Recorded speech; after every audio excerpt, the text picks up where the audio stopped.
વાત વડાપ્રધાન મોદીની સાબરકાંઠાના હિંમતનગરમાં સભા પહેલા વિરોધ ન થાય તે માટે તંત્ર સાવધ બન્યું છે। મોડી રાતથી જિલ્લામાં અટકાયતોનો દોર શરૂ થઈ ગયો છે। જિલ્લામાંથી સર્વ શિક્ષા અભિયાનના કર્મચારીઓના યુનિયનના પદાધિકારીઓની અટકાયત કરાઈ છે।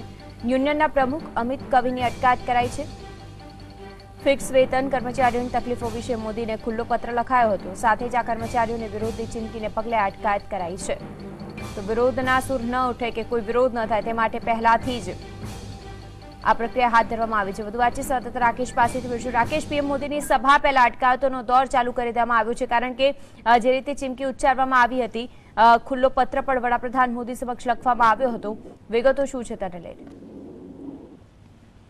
અરવલ્લી જિલ્લાના સર્વ શિક્ષા અભિયાનમાં જે જોડાયેલા અમિત કવિ પ્રમુખ છે તેમની આજે અટકાયત કરવામાં આવી હતી અને તેમણે કાલે આપેલો આવેદનપત્ર આપ્યું હતું। તેમાં વડાપ્રધાન નરેન્દ્ર મોદીનો વિરોધ કરવાનું જણાવ્યું હતું। સમાન વેતન અને સમાન કામના આધારે એમને જણાવ્યું હતું કે અમને સમાન વેતન મળે તે માટે તેમણે 23,000 જેટલા કર્મચારીઓ કરાર આધારિત કર્મચારીઓના પગાર વધારાની માંગણી કરી હતી અને જેને લીધે આજે મોડાસામાં ટાઉન પોલીસે આજે તેમની અટકાયત કરવામાં આવી હતી।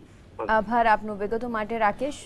અમિત કવિની અટકાયત કરી દેવામાં આવી છે કારણ કે વડાપ્રધાન મોદીની સભા પહેલા સર્વ શિક્ષા અભિયાનના યુનિયનના લીડર છે અમિત કવિ, જેઓની અટકાયત કરવામાં આવી, જેનાથી પીએમ મોદીની સભાનો વિરોધ ન થઈ શકે।